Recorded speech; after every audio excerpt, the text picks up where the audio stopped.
All right. Hey there, Patty Dominguez here. Thank you so much for checking out this episode of the Positioning to Profit podcast. It's episode 94, and I'm so excited.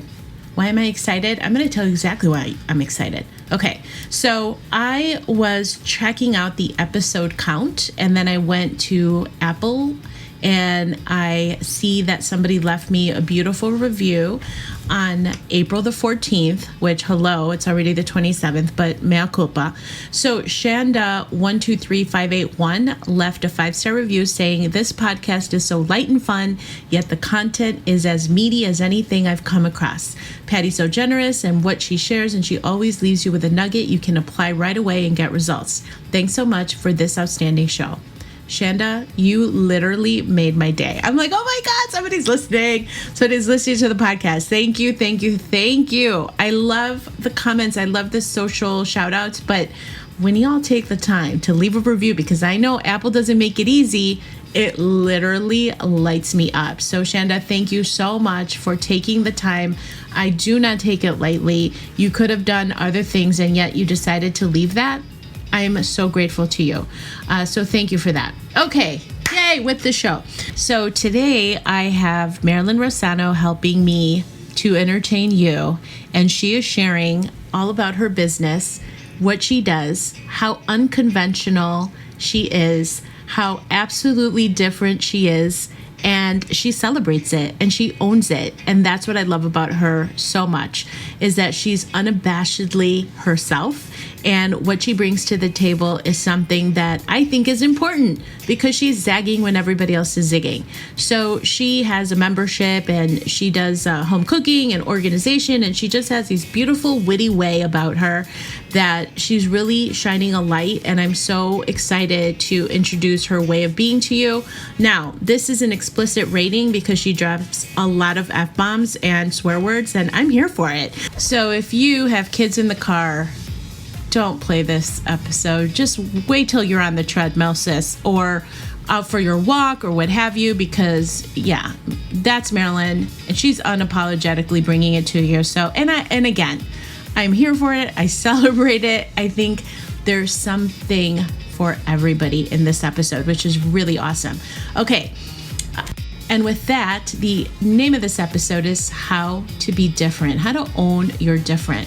And this is going to hopefully open some perspective on celebrating more of what makes you you. I know I sound like Dr. Seuss, but that's what it's at. That's where it's at. That's how you build a brand that is memorable. So with that, let's get on with the show. Here we go. Hey there, I'm Patty Dominguez. You're about to discover what it means to position your brand and your business to stand out. This show explores the stories of small business owners just like you, who are bringing their message out to the world and impacting their tribe. So if you want to take your business to a category of one status, then hang with me, because this podcast shares everything you need to know about how to be more prolific with your brand so that you can have more profits. All right, Marylin Rossano, welcome to the Positioning to Profit podcast. And as I was screaming, I was like, let's hit the record button, because we got to get going. Otherwise, we spin into conversation. Welcome. Totally. Welcome. I'm so Hello. excited to have you here. Hey. I am here. And I feel like I'm rocking News Meter Sally at the top with Fran Drescher, and at the bottom, complete hobo. So... And we were talking about how, I'm like, what time is it by you in Australia? Because I'm like, I'm fully awake. It's 3:00 in the afternoon. And you're like, oh, it's 6 a.m. here. I was like, good Lord, I commend you first and foremost, because I ain't doing that, sister, not to get on a podcast. So congrats. Thank you for being here is what I really want to get to. Thank you. And anyone with little kids feels my pain. So we are here. I remember those days. All right. So I love the brand that you're developing with the Woo and Food. And I'd love for you to share with the millions of listeners that I have, because this is the vision I have, the millions of visitors, give us your 3-minute story about your background and how you came to be where you are now with the Woo and Food. Oh, do we have 2 hours? No, I'm just joking. I feel like, having such a multicultural background, food has always been I don't know, the thing and the key that brings everyone together. It's just that passion. I mean, obviously I came from a traditional family where mum, was at home and cooked, but I feel like it's getting lost a little bit nowadays in that fast-paced environment. And I just really wanted to bring that spark back, because a lot of people that I help and follow me, they don't actually hate cooking. They love it, but they're just really caught up with the day-to-day hustle and the grind. And they just don't know what to cook every night. And they just feel like they're just cooking the same shit every day or every week. And they're just over it. And they're just like, we need that spark. We need that spark pack. And that's where the woo, meaning, to spark that passion for me to entice you to bring that back into your families, your tables, your homes.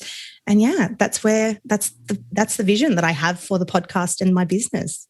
So did you start out as a at-home cook, or do you have culinary background? How did you kind of get into this space?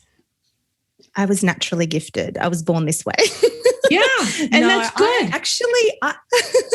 I honestly, I'd always been that type of person that just never measured. And I think that that's an indication when you kind of know your shit, right? Like you never used the measuring cup and nailed it.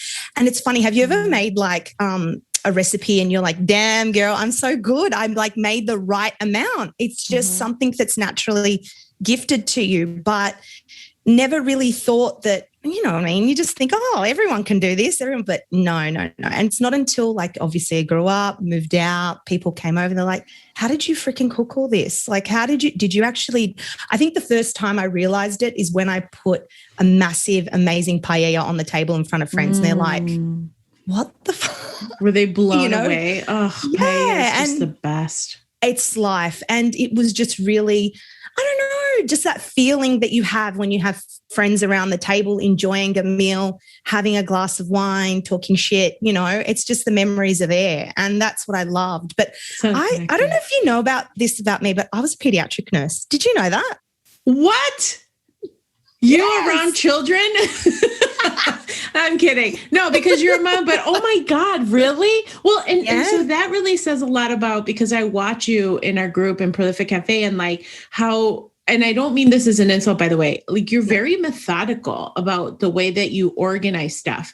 And I really commend you. You have a very special gift to kind of deconstruct things. And I think that is literally something that I'm sure that you parlay into what you're doing with food. And I couldn't agree more. It's like, there's specific dishes that I make that my husband then says to me, how did you make it? How much did you put? I'm like, there's no cookbook here. I'm not Paula Deen. I'm just, I'm winging it. And it's 100% coming out of love when I want to cook. That's my thing. But I see that in you. I see that like the methodical, calculated way, time management, totally like delegation. Yes, you're so good at that. You're so good at that. That definitely taught me that in a very, very good way. Just sort of like, right, we have this, let's get it done.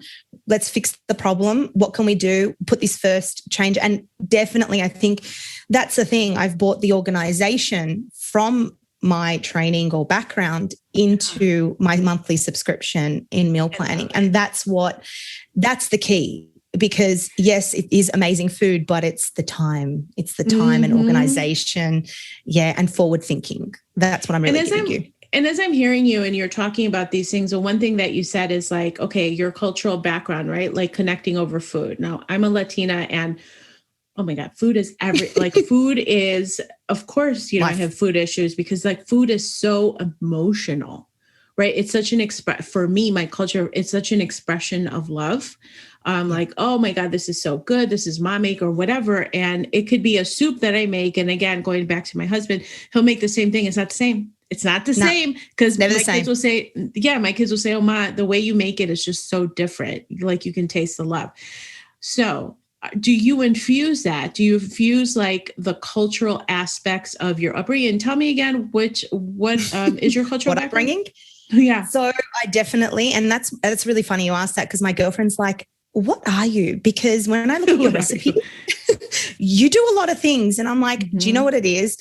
Again, where obviously you guys probably know by now my accent, I'm Australian. So super multicultural here. But my dad is from Syria. which is, in the Middle East, from Aleppo. You probably heard about it on the news and stuff. And that is probably the food central of the Middle East. Other people will tell you otherwise, but it's not the truth. It is. Okay. And then my mum is from Venezuela. She's Venezolana. Yeah. And so I definitely have a flavor from both worlds, but my husband is Italian.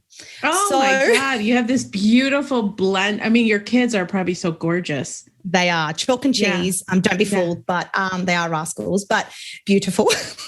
But they are, and they love, I think I bring a lot of spices. And it's funny because when I'm doing my planner every month and I give the shopping list, the spice list is like literally 30.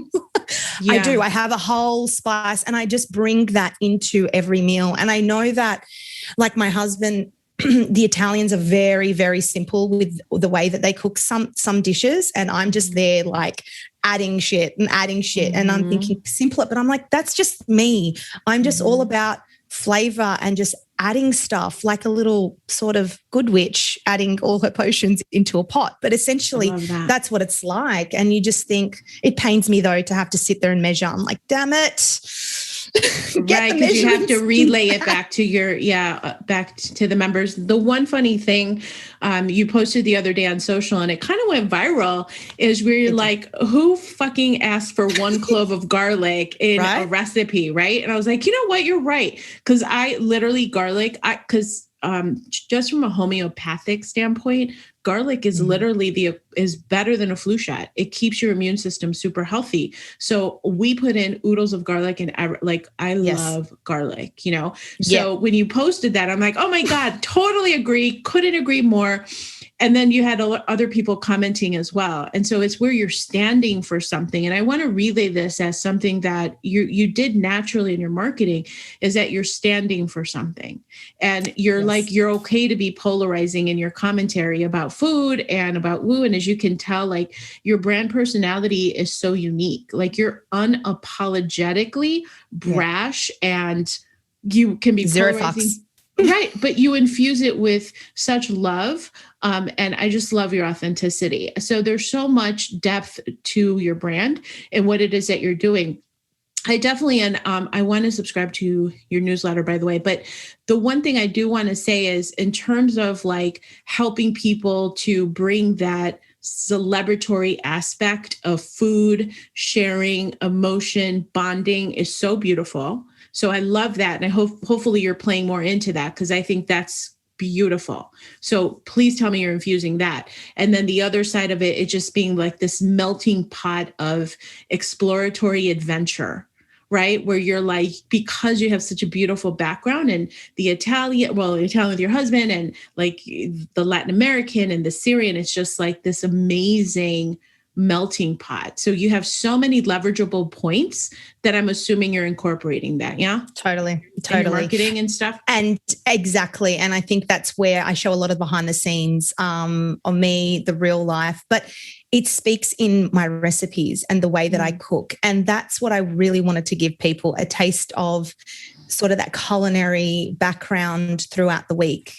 It's a Mediterranean diet. I don't do this bullshit like fucking no carbs or no this. And that's cool. Yeah. That's everyone for their own.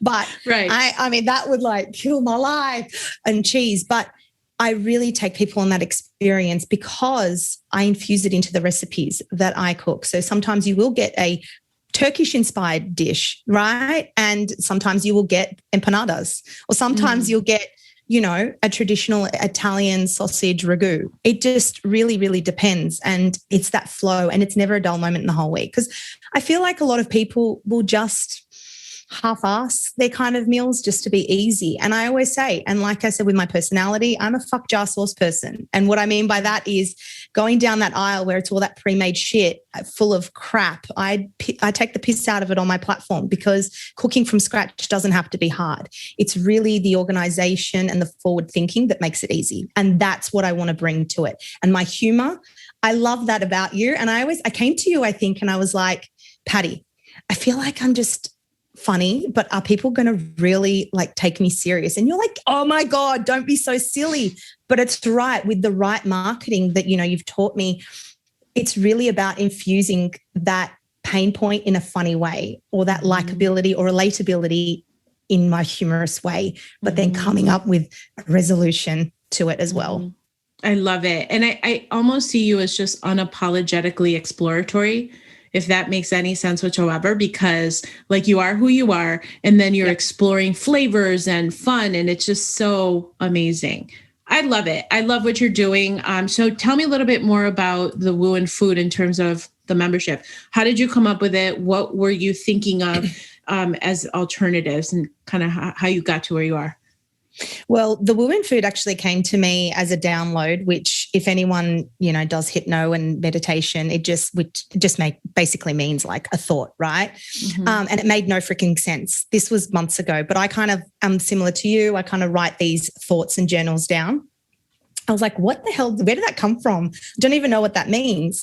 But then as I started, obviously, with your membership, and I was like, I think on the first call, you're like, why are you doing ebooks? Why don't you do a subscription? I was like, oh my God, I never thought of that. So I did that. And that's actually my Cucina monthly planner. And from that, I was like, I really would love to do a podcast where I kind of delve into talking about, obviously the food, but obviously the pain points that my customers share.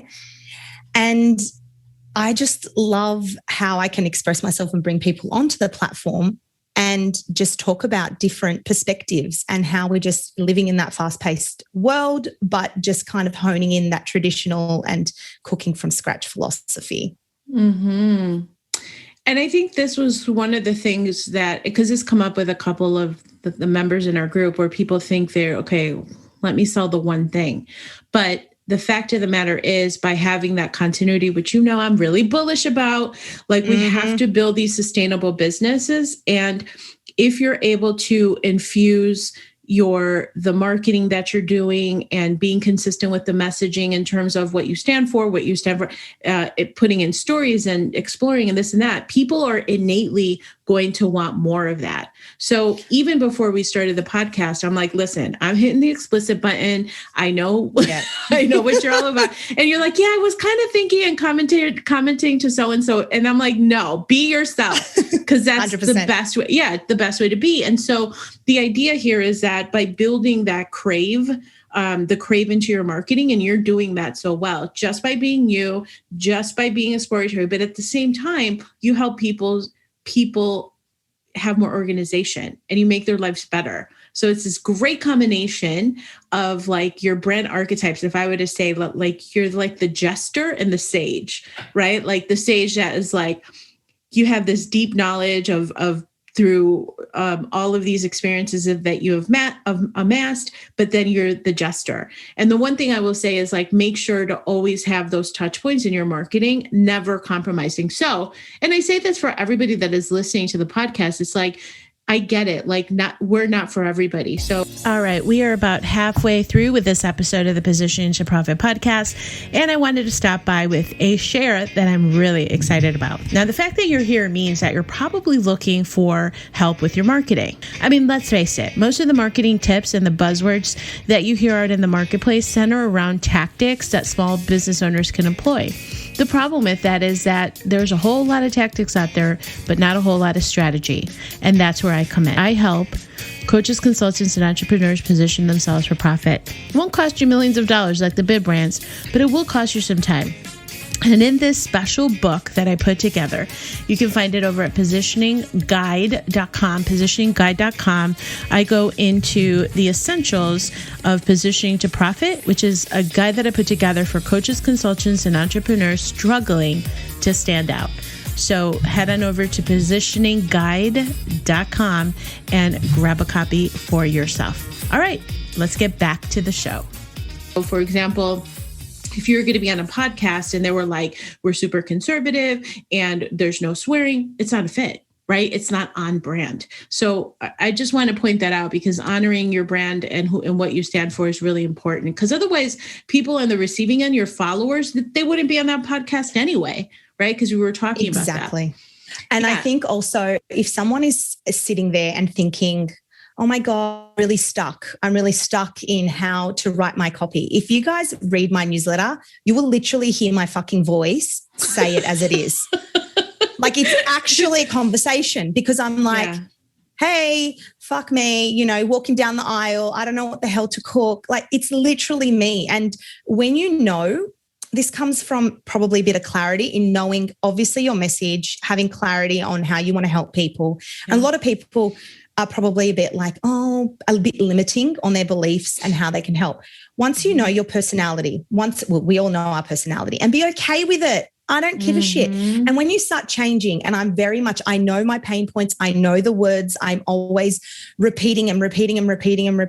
I've even basically used flustered hot mess, which now people, when they hear that word and I use it in my copy, it's automatically bringing all those other words, the pain point words of the, you know, brain fog and confusion and overwhelm when they hear that word through my copy all the time, along with just my realness of it.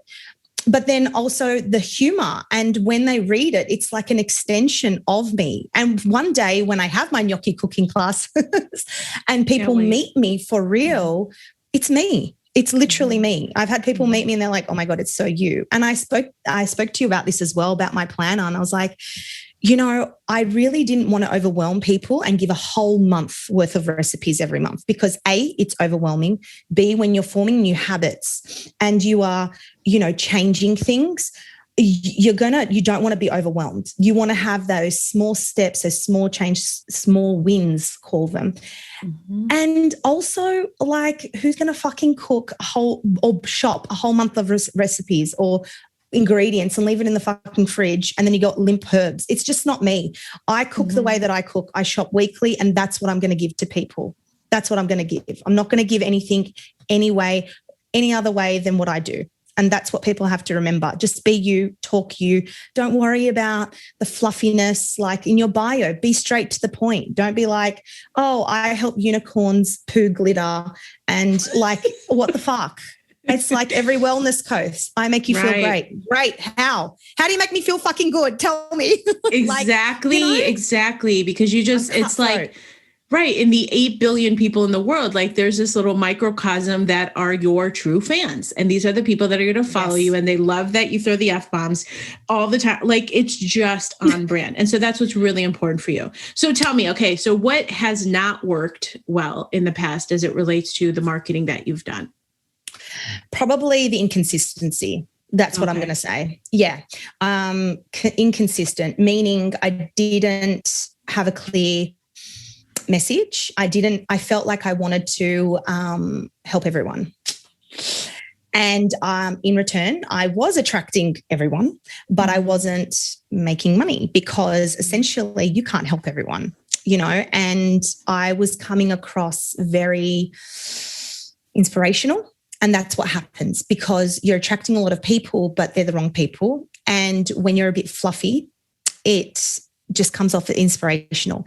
And also, I just do want to touch point on this. I think what happens is a lot of the time we are our avatar, meaning we were where our avatar clients are, and we created a system, a method, a way, and are where we are today, right? So we want to help those people. But the problem is we don't talk to them from where they're at. We talk to them from where we're at. And so what comes off as either intimidating or inspirational or like it is good to show your transformation, but also you need to meet someone where they're at and bring them and help them hold their hand to walk them over that bridge. And so I used to always be like showing my recipes and being like, look at this. And then, you know what, I'm speaking to a lady who is juggling everything and being like, well, fuck you, bitch. Like, great, you cook gnocchi from scratch. I'm over here with, you know, tuna, corn and coffee, and I don't know what to freaking make with it. So it's really about talking to them from where they're at. And that's where I kind of probably, I would say, stuffed up a little bit, that it just rubbed off inspirational. And then what happened, I tried to overcompensate without me knowing, right? This is just all upon reflection. I overcompensated by what? By giving more recipes. And that's a lot of the time what happens. We try to give more and give more and give more. Because at the end of the day, you're a tadpole in a pond. You're not even a tadpole. You're a fetus in a tadpole in a pond. So it literally, you are that. And so you kind of go, not to desperation, I will say that word, but you kind of go like, have more. I promise that I can do more. But at the end of the day, people like can go on fucking Pinterest and get 20 recipes. Does it mean they're going to cook it? No. Does it mean that they're going to cook your recipes? No. It just means that you're overwhelming and you're just burning yourself out by just trying to give more. But they're not getting the wins, and therefore they're not going to pay you or opt into your offer because they haven't felt that transformation. So good. And the important thing is like more is not better, keeping it simple. And the whole thing, what if you did 2 of them? Okay. And I'm being arbitrary because I don't know how many you have in your newsletter, but the 2 of them are rooted in some kind of storytelling, entertainment, and that kind of thing. And you're educating a little bit. Like, when was the last time like you bought it, like a little bottle of azafran, right? Azafran is the thing you put on paella. And it's like, well, I've never really played around with that spice, you know, and then you kind of go into a little bit of that and be daring. Here's how to use it. This is what the flavors are. So it's like educational, entertaining, storytelling, all of the things. And it didn't have anything to do with having, you know, 20 recipes and you're just throwing it out there. And that's the former is going to engage people more than the 20 recipes, to your point. And I think it's about really being intentional. And I always say this because I am very intentional with my posting strategy. So I kind of pick a topic a week. So for example, right, my cookbook, it's a 2-ingredient dough. It's a best fucking time hack ever, right? It's 2 ingredients, takes 10 minutes maximum. You'll never buy a shitty pizza base or a shitty takeout pizza again. The thing is, I will do a podcast episode, but then throughout the week, like you said, my value to my followers, to my email list or whatever, it's really about educational. It's like, okay, great. What can we do with it? Why is it good? It's a time hack. It's a time saver. What are the variations we can cook? I don't have to stand there and have to grind on a live and cook every fucking day and show you, right? It's really just, and that's how you incorporate your humor. You bringing value to other people in other ways, but also you're being consistent. So if I'm doing that one theme, that one topic, whether it's a pizza dough or whether it's garlic for the week, right? We did that garlic. I showed you what, you know, A, I'm bringing humor about garlic. B, I'm showing you how you're getting a taste of how I cook. So if you are a 1 clove garlic person, don't even bother. But then I'm showing you, all right, I put it into a pasta. You can also make a spread from this. This is a supplier. This is where I kind of get the importance. I'm educating you on not buying that rubbish bleached shit in a net for $3 fucking.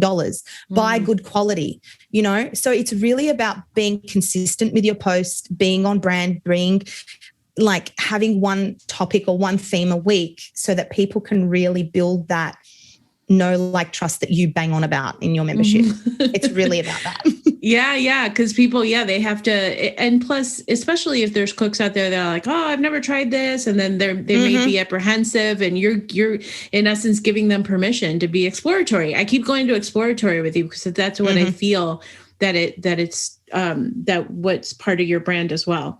All right, let's transition over. So tell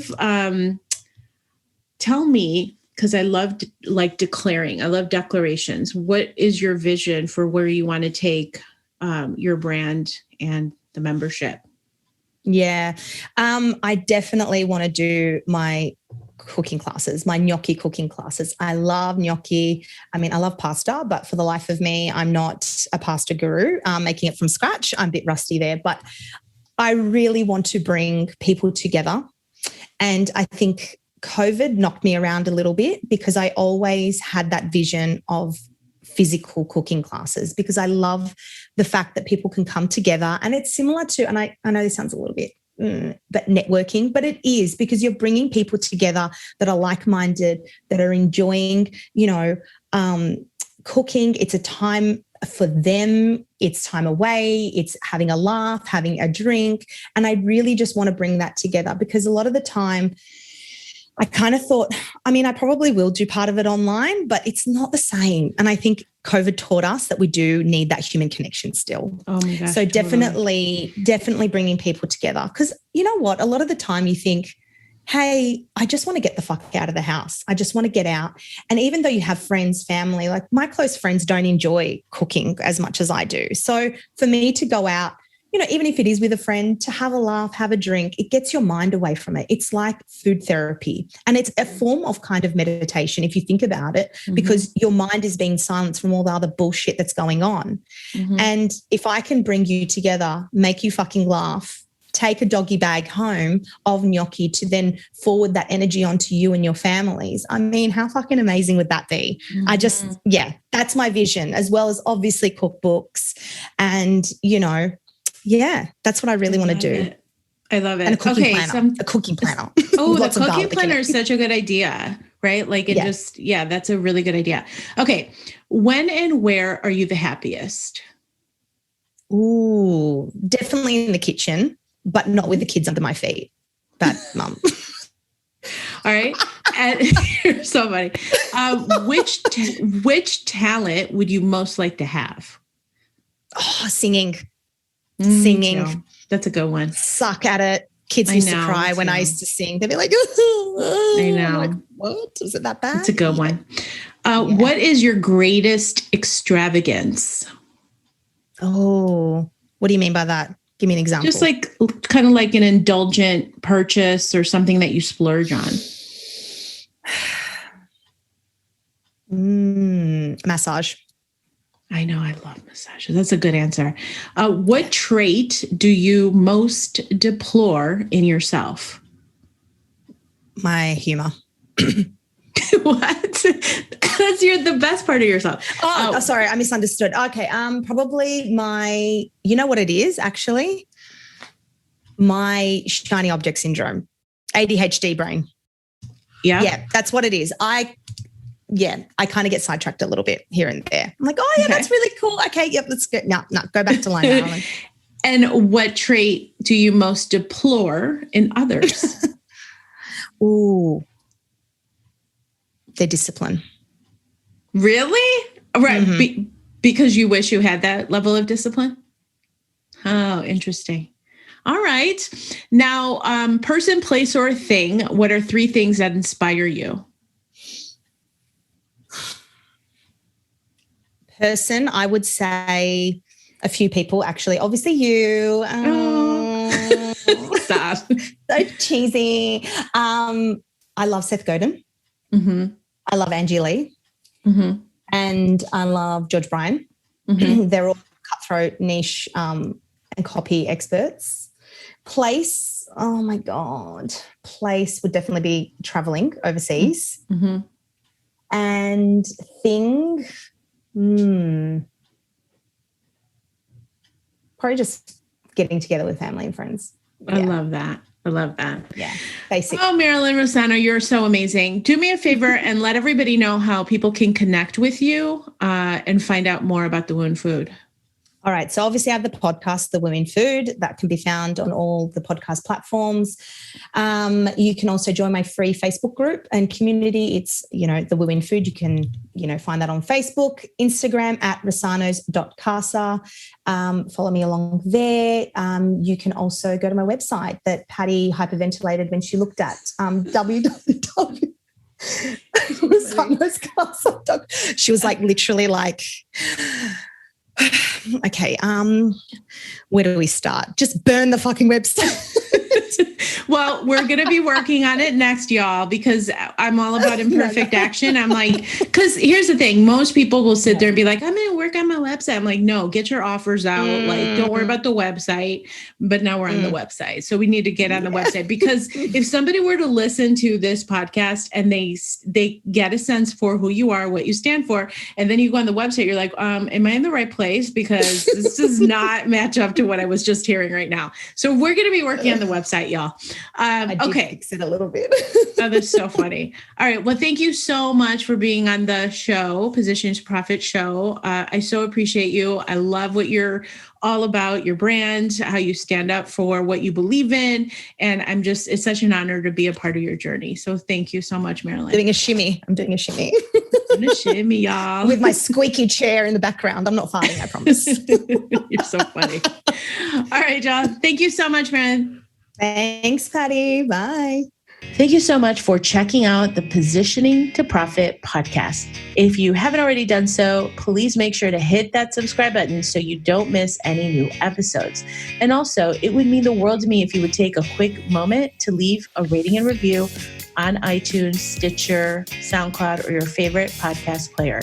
It really helps to get the word out about the podcast and, of course, the featured guests. And lastly, please make sure to connect with me on social media. Facebook, Instagram, Twitter, LinkedIn, I'm on all of them, and use hashtag positioning to profit so that I can search you out and connect that way too. All right, thanks so much. See you next time.